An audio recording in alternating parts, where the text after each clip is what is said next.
right. Do you watch football at all, Erin? Kinda. Have you heard of the new football league, fan control football? No. Heck yeah. What is that? Say more. So it's 8 teams. Last year was 4. Last year was their first year. It's 8 teams, and they're all owned by the league. It's basically 7-on-7 arena football. You have to go for it on 4th down. There's no punting, no field goals. So the touchdown is a 2-point conversion, and it's a 1-on-1 2-point conversion.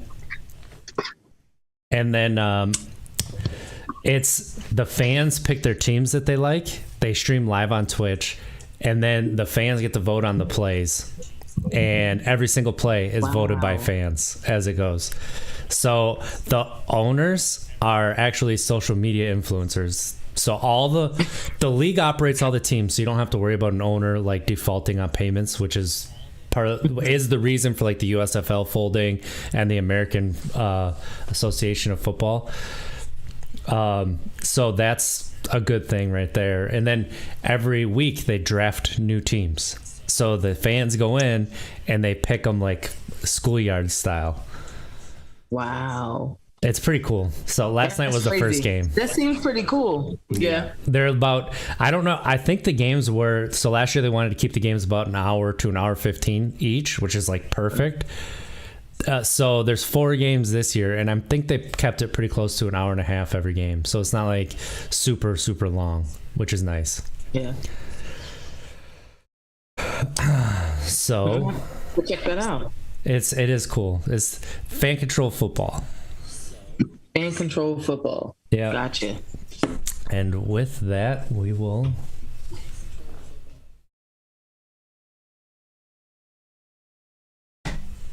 go to the intro.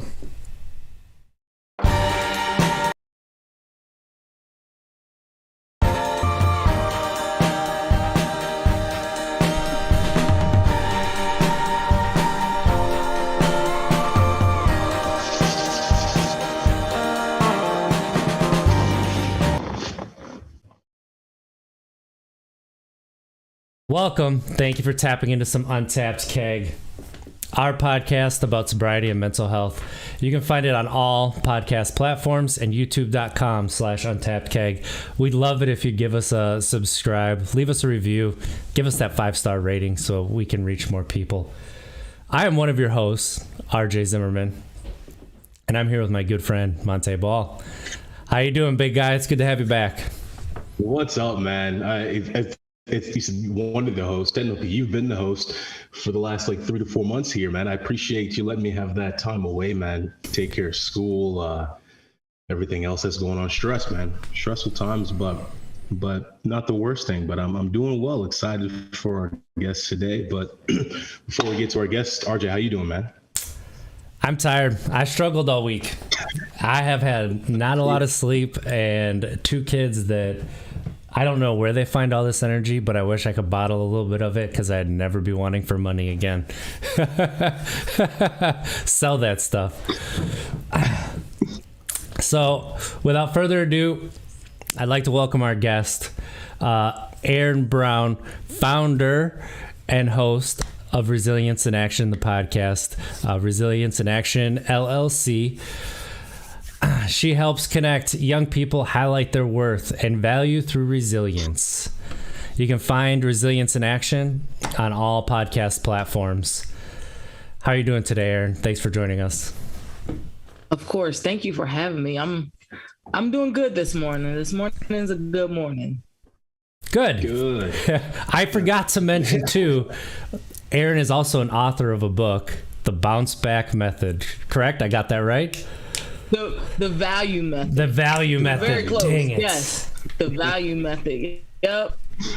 Got to get it right. But Erin, again, we're excited to have you. Very, very excited to have you. And again, as we said, this is just a conversation. We just chat. Wherever the conversation goes, it goes. Again, we're not here to surprise you, but we would love, obviously, to hear about you, hear about the podcast, and kind of your inspirations to getting it going.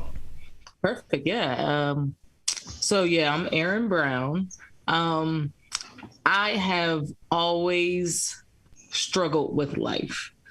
But I've always like been alive. There's been times when I didn't want to, but I've always been here. And over the past 4 years, I've been doing a lot of research on like overcoming fear and like what it really means to get knocked down and get back up.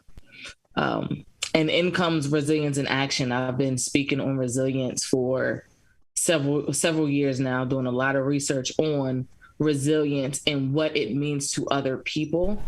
And resilience in action came from just wanting to take my knowledge as well as share other story system and strategies on how other people use resilience to have a greater human experience.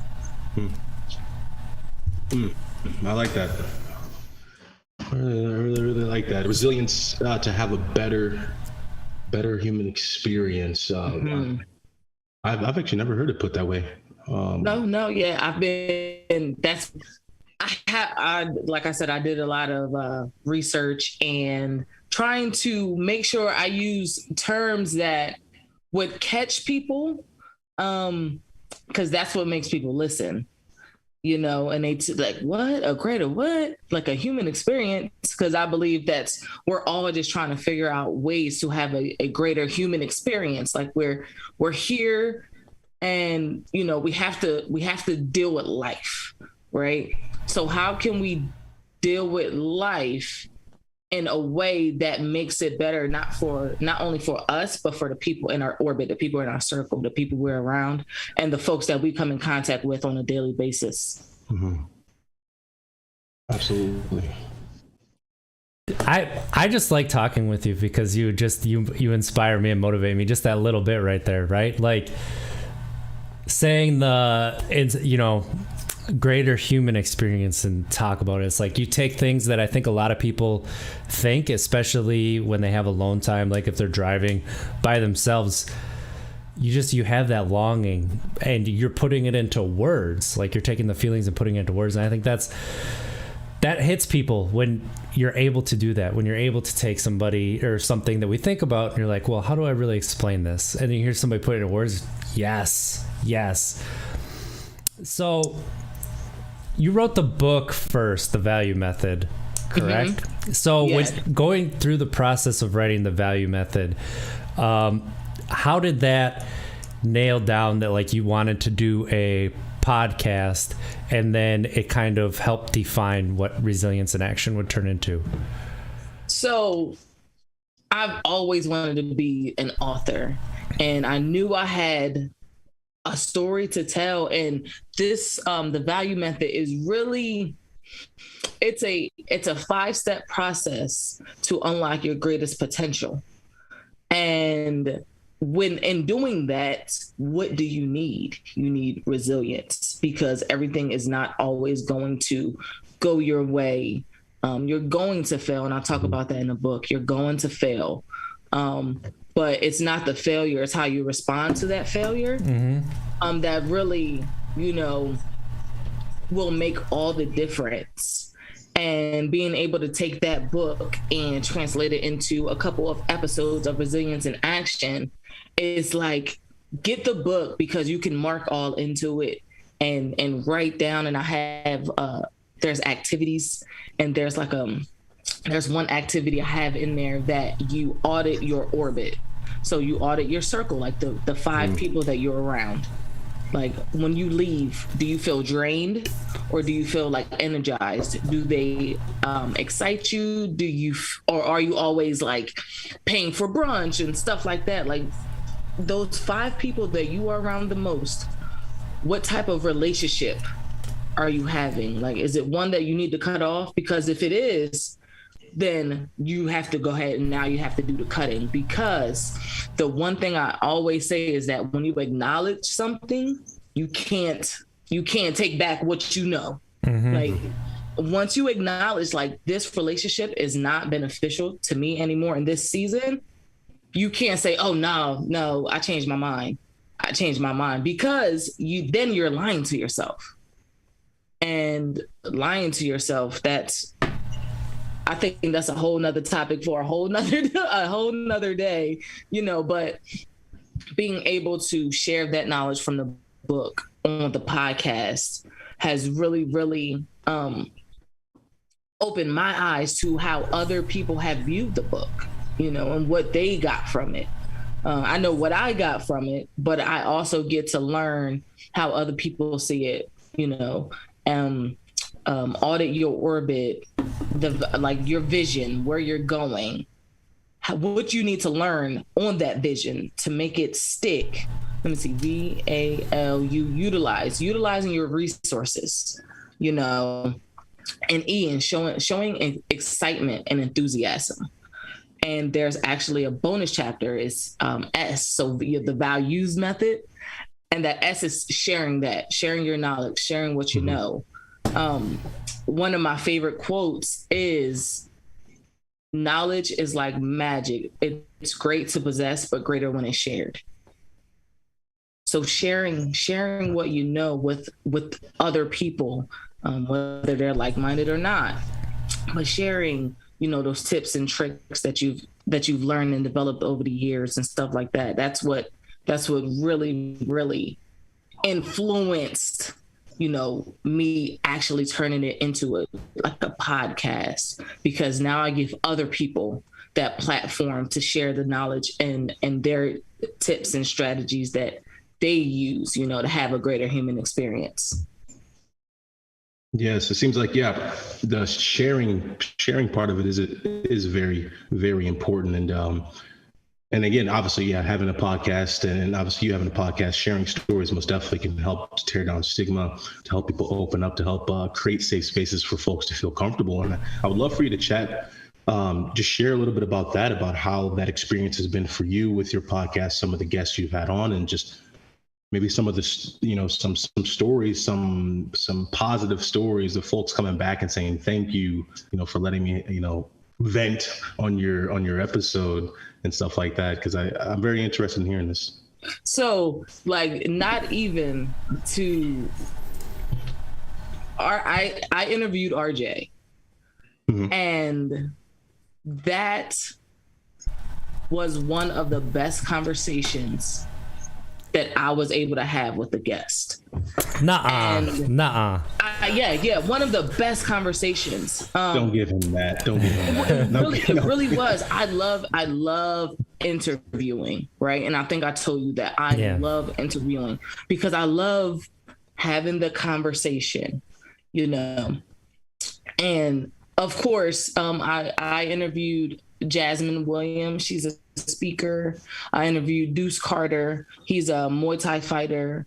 I've interviewed some major people in their lane, and just I give 5 minutes before, 5 minutes after I hit that record button, and I get goosebumps, because after I hit that record button, when I turn it off, I always get, Erin, thank you for allowing me to feel so comfortable, to share my story, to give me a platform, that I can share my experiences. Talking to you is so easy, and those are compliments that I've gotten for years. And maybe I should have started a podcast sooner, because I just love talking to people,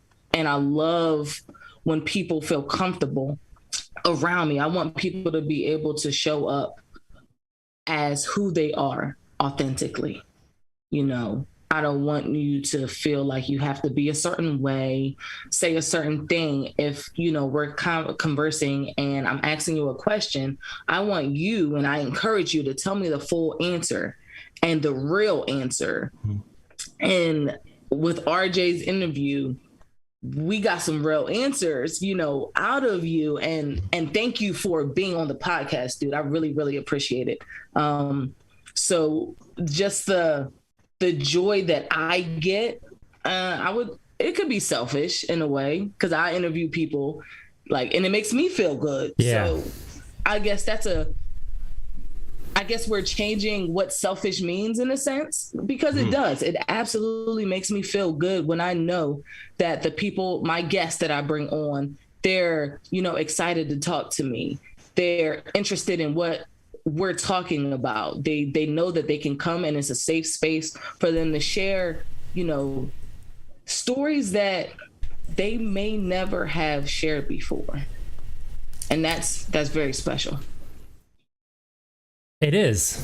First off, it was my pleasure coming on. Like I said, whenever I get to have a conversation with you, it doesn't take long and I get inspired, and you are an inspiring person.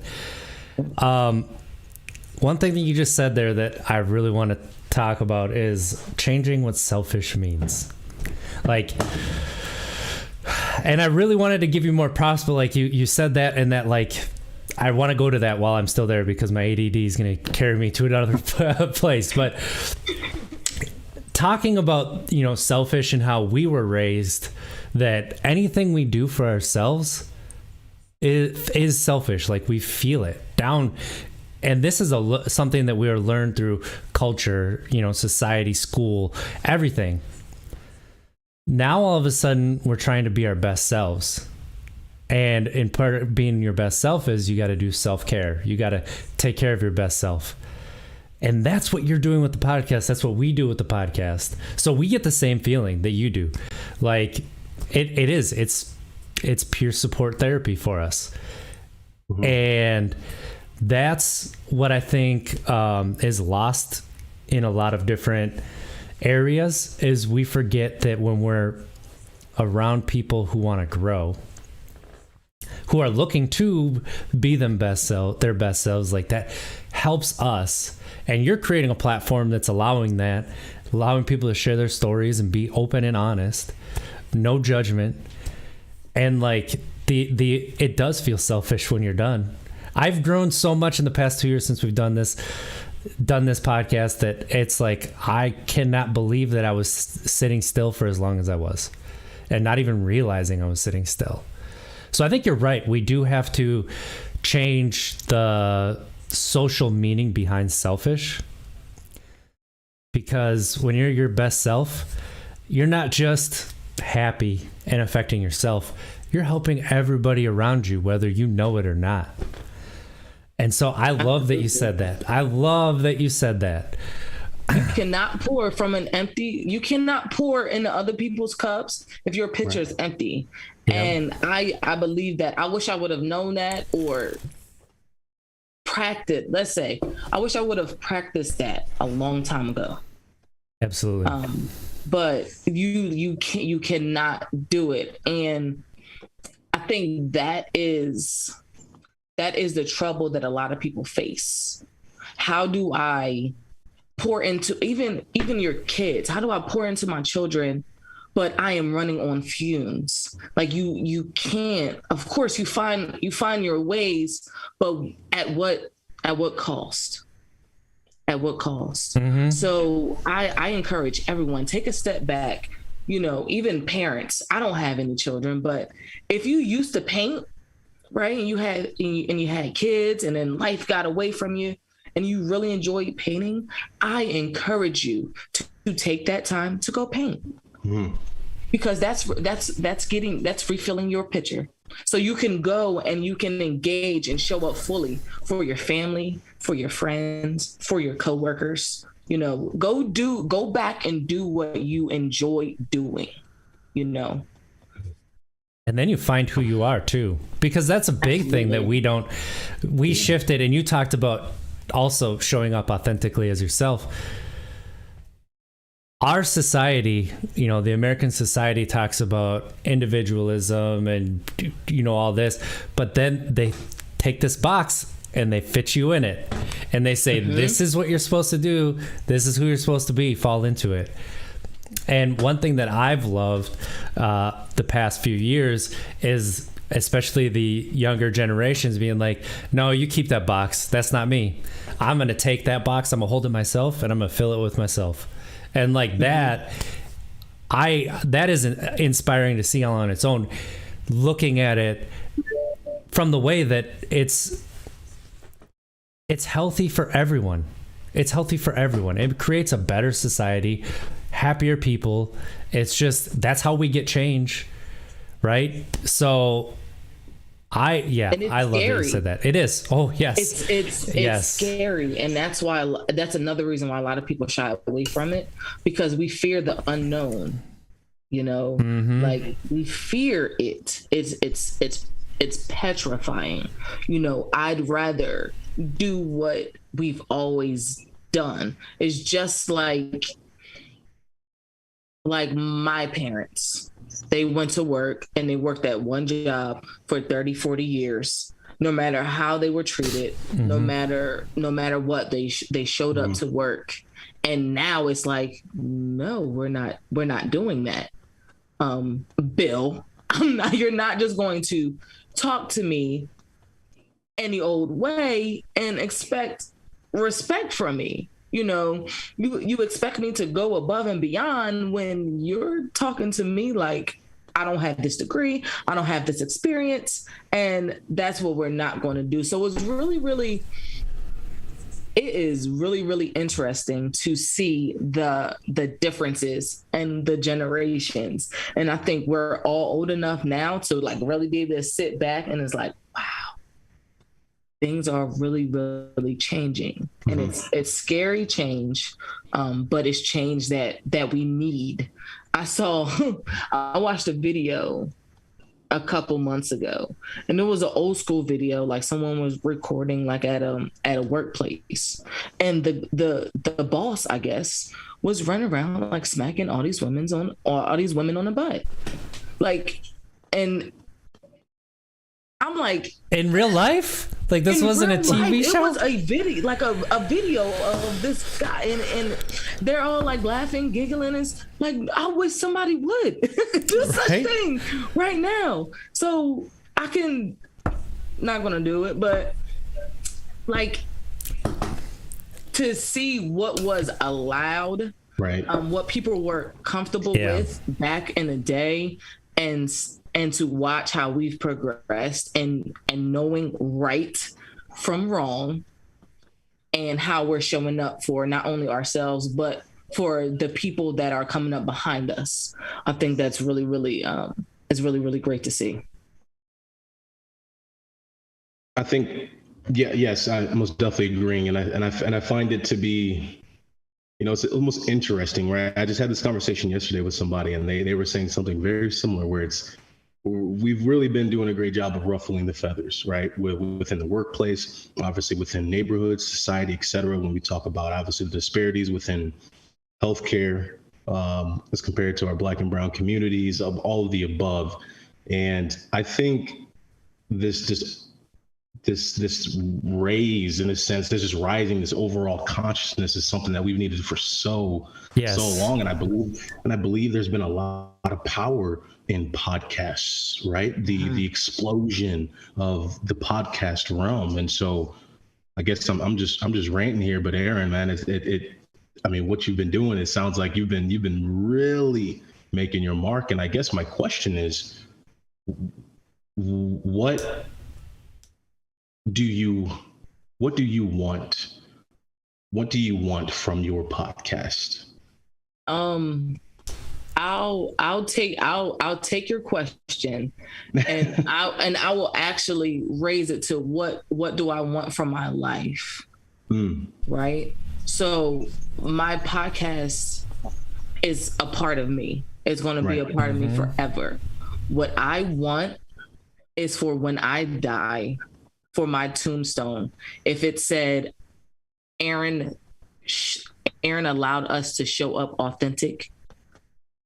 She encouraged us to feel our feelings.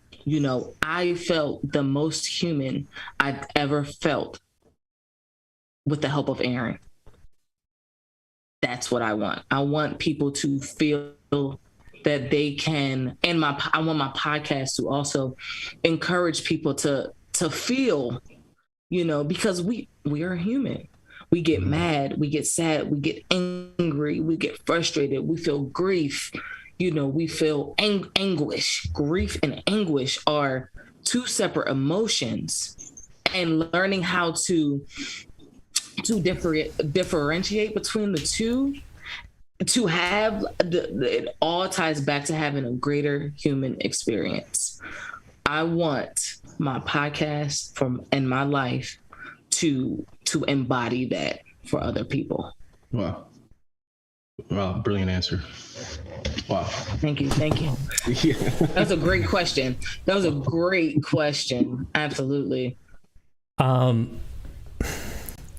We've talked quite a bit on this podcast about emotions and feeling them. So, bringing that up, were you always able to be in touch with your emotions, or is that something you had to learn later in life? Right?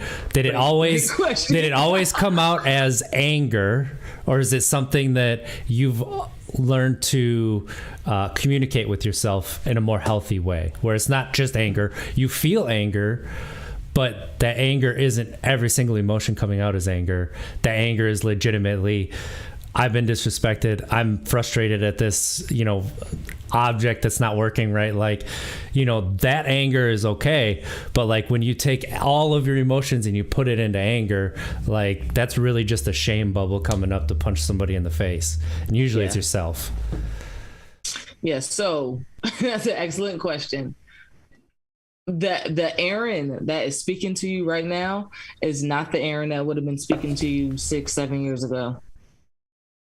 Whatsoever. I've done a complete 180. I was gonna say 360, but 360 would put you back where you were. I mess that up all the time too. So I'm glad you got yourself up. Yeah. Thank you. I've done a complete 180. I was a pessimist. I really never really took accountability for what I did in certain situations. My feelings were anger, and rage, and that was it. And I'd be happy, but also I drank a whole lot.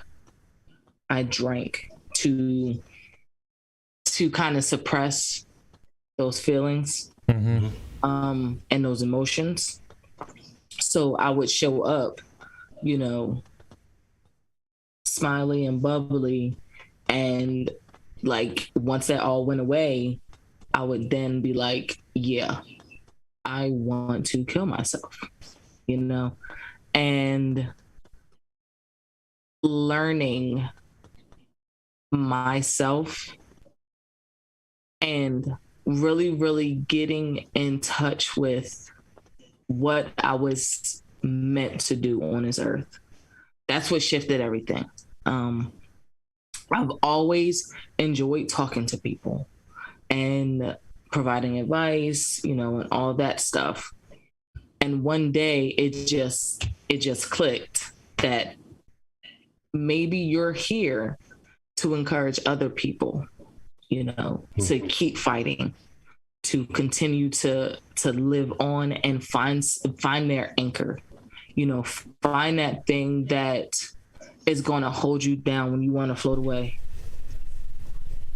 And that has been very challenging and rewarding at the same time, because,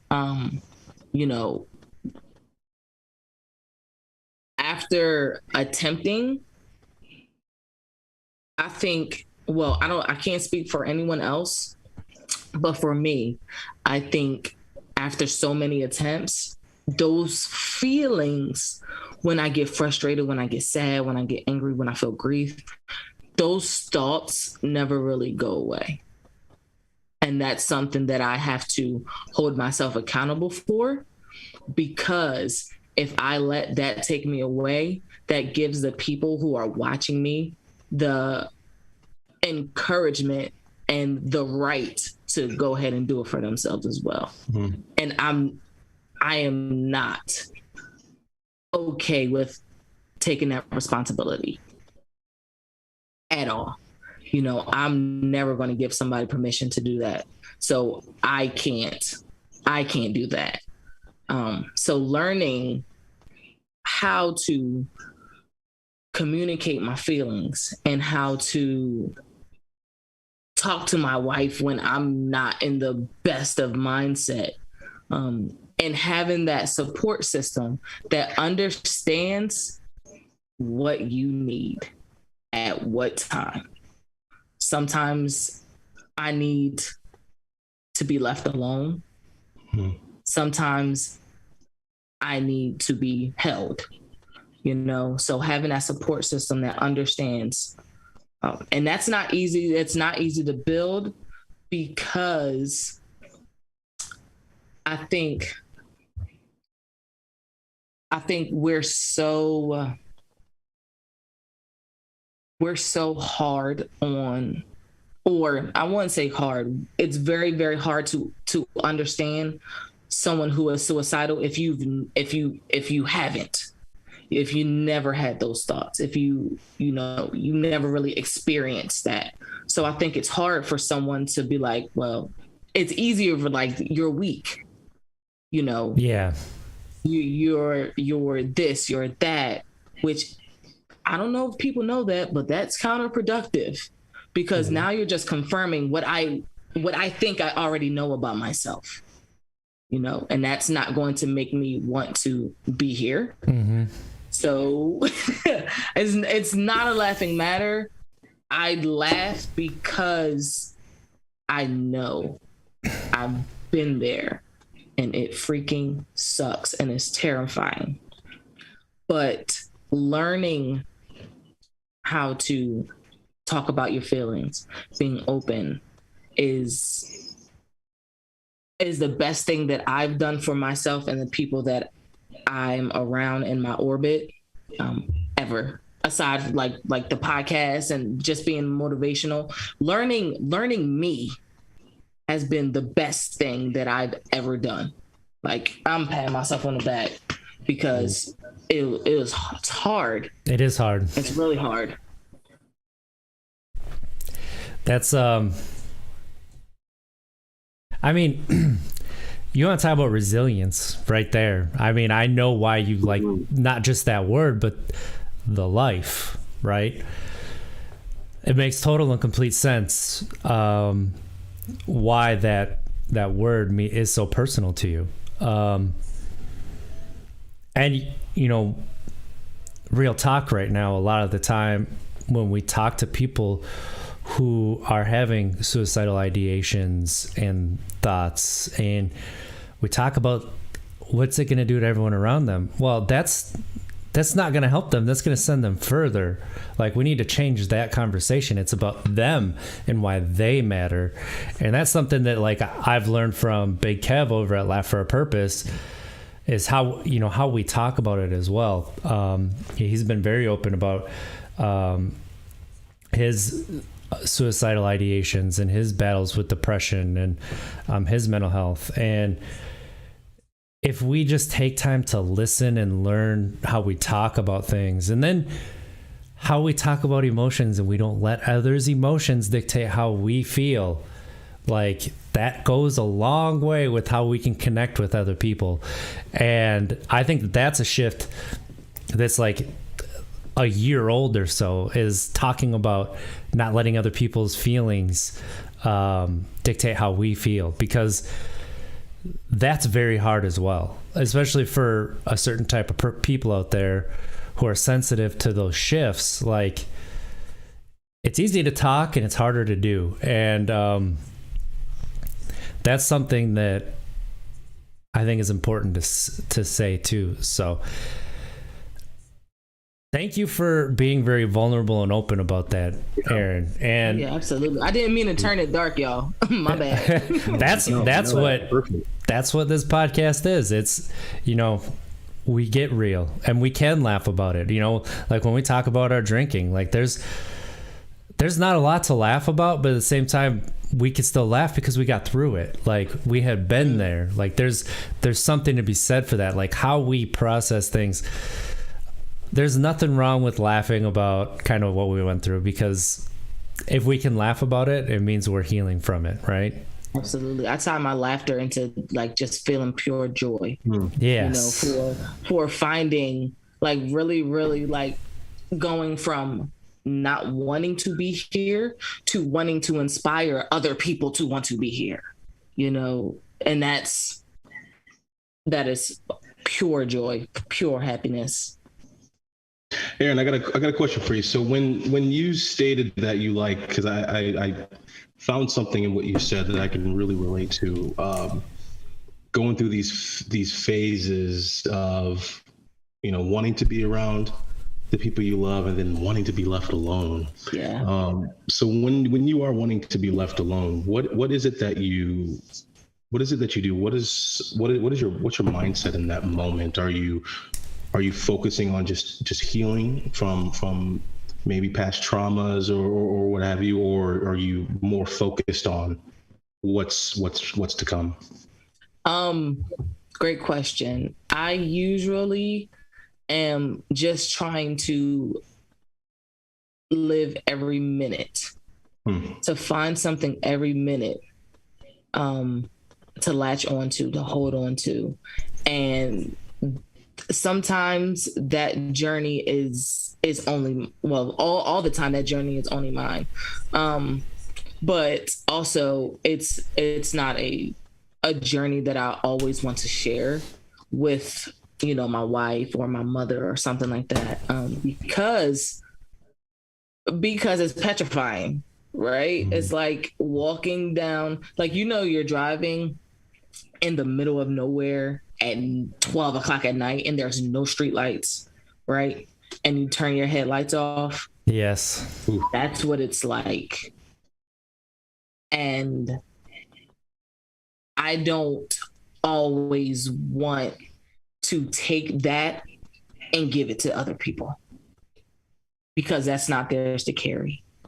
So I am focusing on what I need to do in the moment to get in a better mindset. Do I need to be quiet? Do I need to journal? Because I love journaling. Journaling is my jam. So do I need to journal? Do I need to listen to just some calming music? You know, music is a big influence in my life. And there was a time that when I was spiraling and I was depressed and very, very much suicidal, I noticed that the music I chose to listen to only dug me deeper into the depression and the self-loathing, right? Yes. And the woe is me, you know. And I can speak because I can acknowledge that I did that to myself. Right now, I was dealing with trauma and I did not do that, but I also did not fully help myself get out of it. So now when I need to step back and take that break, I am journaling. I am trying to get my mindset in a realm that I can then come back and then I can, you know, talk about whatever it is that's going on. If I choose to. Sometimes I just like to keep things to myself. Because at the end of the day, no matter what anybody says, everything isn't for everybody. Say it again. So true. I mean, this is awesome. So what I've been with everything that you've been sharing, right? You've been sharing a lot of great stuff. I think one thing that, and again, I don't want to make light of you know, some of the serious stuff that you were talking about, in the sense I don't want to make a joke about it, but what I've been hearing is, you know, the quote, the great quote from Ben and Spider-Man to Spider-Man, about with great power comes great responsibility.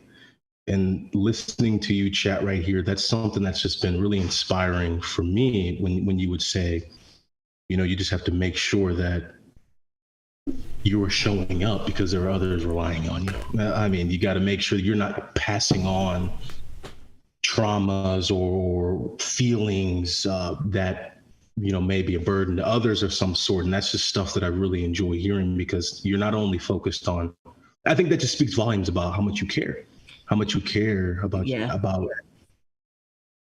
about others. Yeah, I truly care about everyone, because I've been in spots and situations where it felt like no one, I don't want to cuss, it felt like no one gave a crap about me.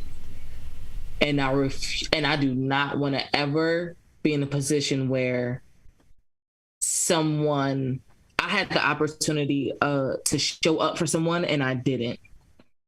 It's a horrible place to be in on the other end. So I've always said that I am the person now that I wish I had, so I want to be that for other people. It's powerful, man. That's yeah. I think that is something that we don't ask ourselves enough when we get to, right around our late 20s. Like, what did we need when we were younger? What did we need? Who did we need? Not just what, but who. And we're evolving as people, right? And we're trying to find ourselves. Who are we really? And not everybody walks through trying to find this, but I think a lot of us are, especially our generation. I think the older generation had it too, but they were just so private because that's what they had to be. But, we're not afraid to ask questions publicly. One thing for myself, like for my alone time, and it took me a lot of years to actually find them, but like I look for the words that I'm trying to find to help me break through in those moments, right? To help me find not just myself, but trying to find the path that I need to get back onto, because at least that's how it feels like to me. I didn't realize that I had such deep self-loathing. I didn't realize that I hated myself so much until recently. I finally found the words. I finally found the pathway to just be okay. Like, I don't love myself yet. I wouldn't call myself a friend of myself, but I don't actively hate myself anymore. And that's a good step. That is a good step forward. Do you find that your journaling helps with finding the words, being able to put things down, or does it more like kind of clear up kind of all the jumbleness that's in what do you find when you journal? A little bit of both. Yeah, a little bit of both. I can find the words, the feelings, the emotions that I'm looking for that I can't quite name. And also, just it's like a brain dump, because I just get it all out on a page. And one main reason why I love journaling is because, and I've been saying this for years, my handwriting. You can go back and you can see how you were feeling. You don't even have to read it. All you have to do is see it. You don't even have to read it. All you have to do is out. I don't know for everyone else, but for me, I don't even have to read what I wrote. I can tell how I was feeling by how heavy the penmanship is. If I flip to the other page, did it go through? Like the indentations? Like I was pissed. Like, are they, because I write tiny. So is it like neat tiny, or is it like Dr. Scribble tiny? Like, was I just trying to, like trying to put the words to whatever is going on in my brain, like, and that's one of the main reasons that I love journaling, is because I can always go back to see how crappy life was, or how crappy I perceived my life to be, and how far I've come. I can relate for sure with that. Is for the longest, I thought I had, like, growing up, and I'd say probably after the age of like 22, 23, thought I had like a split personality, because I would do the same thing. I would look at my writing, and then I would get back to journaling like maybe a month later, and I'm writing a lot better. It's a lot, it's clearer. It's finer in a sense. And I'm like, it was another person writing this journal or what? But you're right, though. I'm so glad you shared that. Just a lot of people don't know that. There are visuals, right? There are visuals, are physical signs of how you're doing, all the way down to how you're even writing. I appreciate you sharing that. It is important. Of course. Yeah. I think that's one thing I've learned with people we talk about who journal, because I don't, because I'm lazy, especially my wrist just is not very strong, so it gets tired very quickly. But like your wrist. Yeah, my wrist. What about the video gaming though? That's thumbs. I don't use my wrist to video game. What kind of games you playing or using your wrist? The Wii? Atari. Right? There you go. So, yeah, like journaling helps. And honestly, that's kind of what the podcast is for me too. Like, it's kind of an auditory journal. That's more for me than like the writing down part. But like hearing people talk about, it's not just kind of meditative, but like how it helps them get their answers that they're looking for sometimes, how it gets them, like you said, you can look back and see how far you've come or see your emotions on the paper. Like it is powerful if we can get our minds over the top of what journaling is, right? That comes with journaling, meditation, affirmation, because we've been set up to think it's weak. Vulnerability is trash. Don't be vulnerable, because then somebody's going to use it against you. Right. And it's just like, if it was that trash, why would someone try to use it against us? If it was weak, why is it so hard to do? Yeah. Y'all know who Brene Brown is, right? Yes. So I love Brene. She can do no wrong in my eyes, and that's just how it is. But I listened to her newest book, Atlas of the Heart, and I don't know if anyone has, and I'm not getting paid for this, y'all, but I don't know if anyone has, but she has a 5-part series on HBO Max where she talks with like an audience, and she goes through the different emotions, and she uses, it's so awesome, she uses like movie clips and movie stills to show, okay, this is what excitement is, and this is what being interested looks like, this is anguish, this is grief. Like, oh, it is so good. You're going to want to cry. You're going to want to scream. You're going to want to be like, F this, like, this is wrong. Like, there's no way. But at the end of it, you're going to be like, it all makes sense. So I don't know if you have, I don't know if any of your listeners have, but if you haven't, I highly recommend checking out her Atlas of the Heart series that she has on HBO Max. It's really good. Perfect. And hopefully, yeah, she better reach out to you and right. I mean, I'm endorsement going.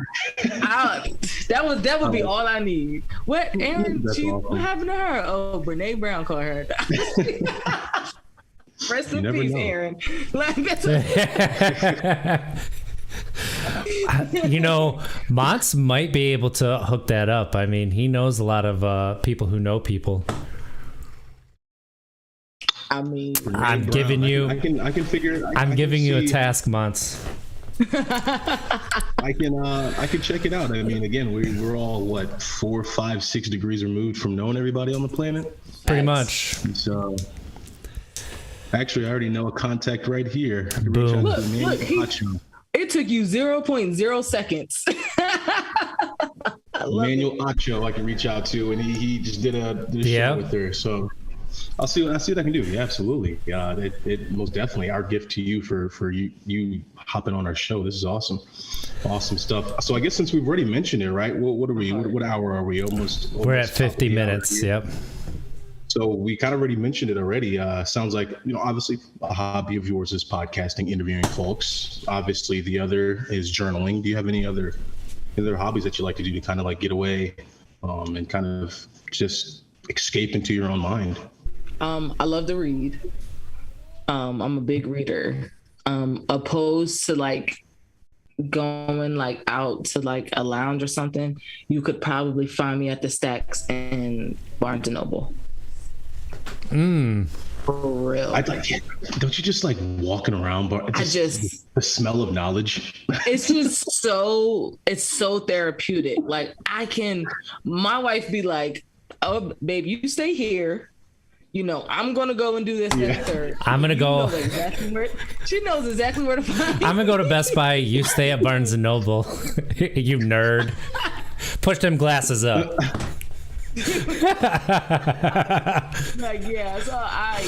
Reading is my jam. I love to play basketball. That's just how I stay active. And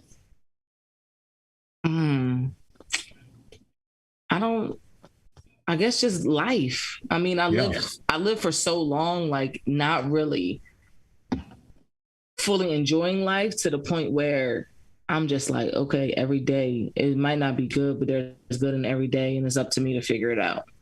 It's up to me to pinpoint it. So just being alive is probably my greatest hobby of them all. Wow, I like that. Just having you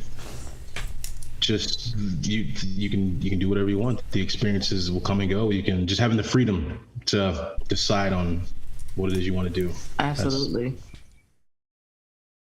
That's awesome. I mean, that's a different one. That's a different one. I have not heard that before. Just thinking like I could probably list off like a million bajillion things that I love to do. Right. But if I was just going to, we're almost time is almost up. We don't have that much time. So just to boil it down, life is my greatest hobby. Yeah. And you don't know if you've done your favorite thing in the world yet, if you're not going to try something new, right? Like that's something. So that got me to start tasting more foods. Kind of going on a tangent here, but like, so I would be kind of picky, like what I would eat. Hated tomatoes and onions unless they were cooked, like, and really if they were in their whole form, I really wouldn't like it, period. And then I'm like, you know what? After watching Food Network, I'm like, I think I would like some of the stuff that they're cooking here. So I tried new things, and now like Indian food is my favorite cuisine. Like, trying actually authentic Thai food, Vietnamese food, like all this is like. Actually, I really, really like oxtail, and I know it's a delicacy in a lot of places, but like I would never have tried that, 6-7 years ago.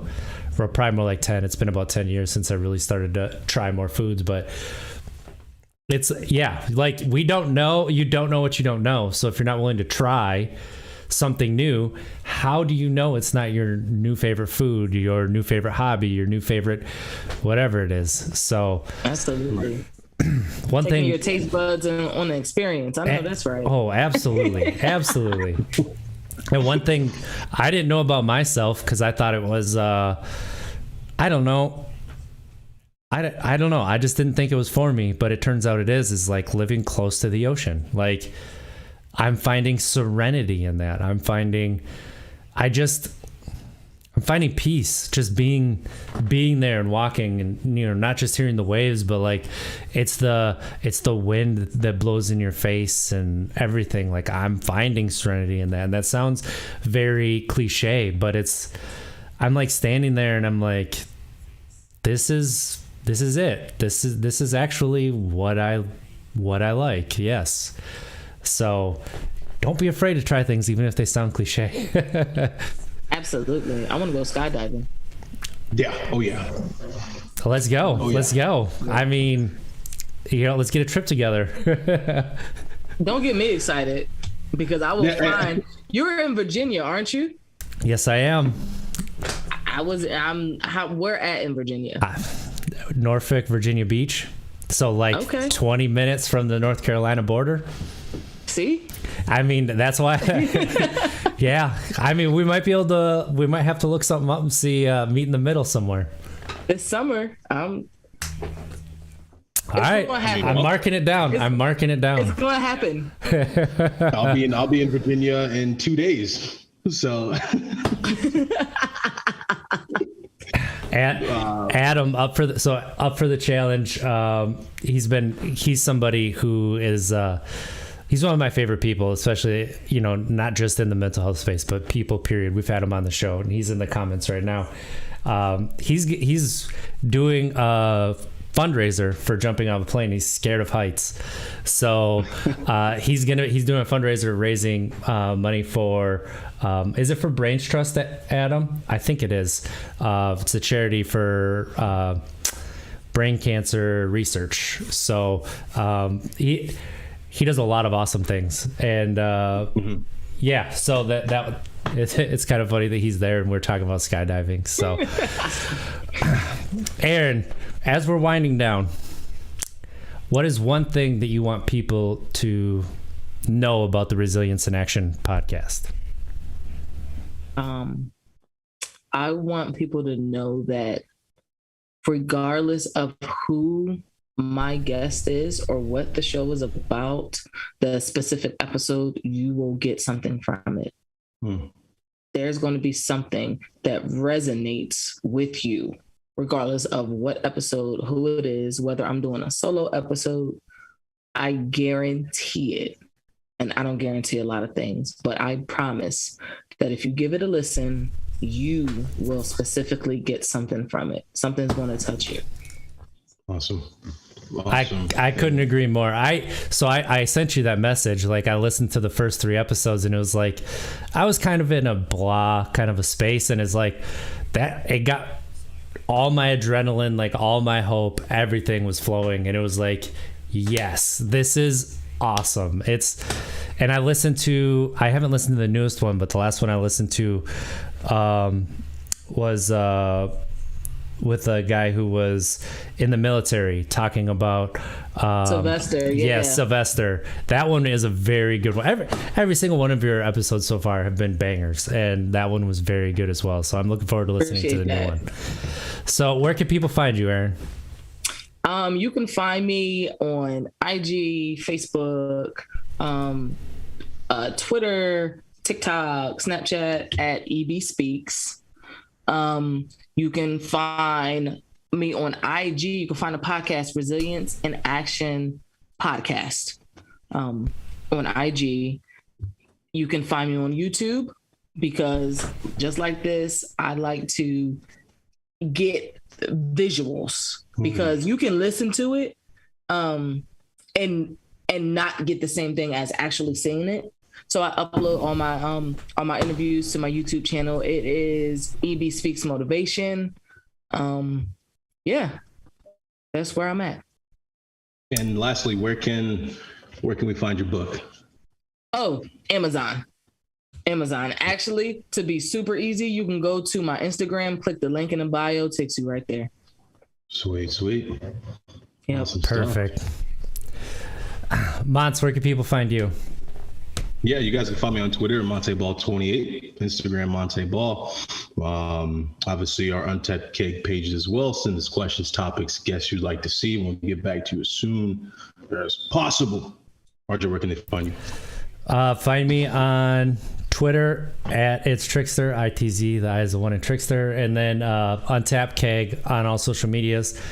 If you need help finding resources, if you need to talk, reach out. We'll get back to you as soon as we can, and we'll help you out. Also, we could put you in touch with somebody who might be a little bit more relatable to you and what you're going through. So we've been able to do that a few times, and it's worked. And we're here for peer support. So that's Untapped Keg everywhere. Find us on all podcast platforms, youtube.com/untappedkeg. Hit that subscribe button. Leave us a comment. Let us know where you can find, what was I going to say? I just lost my train of thought completely. Train wreck. That's ADHD. Took my medication late. Not kicked in yet. So leave us a comment. Let us know how your journey coming with your emotions is working and what resilience means to you. Find Erin on all podcast platforms. I cannot recommend that show enough. This is going to be the next face of podcasts right here. And Erin, thank you so much for being here. Like, you're such a joy to talk to, and this is awesome. I'm gonna look up some skydiving places. For 1 second, I appreciate the offer. Thank you for having me, allowing me to share my stories, and really, really just making this so easy. Thank you.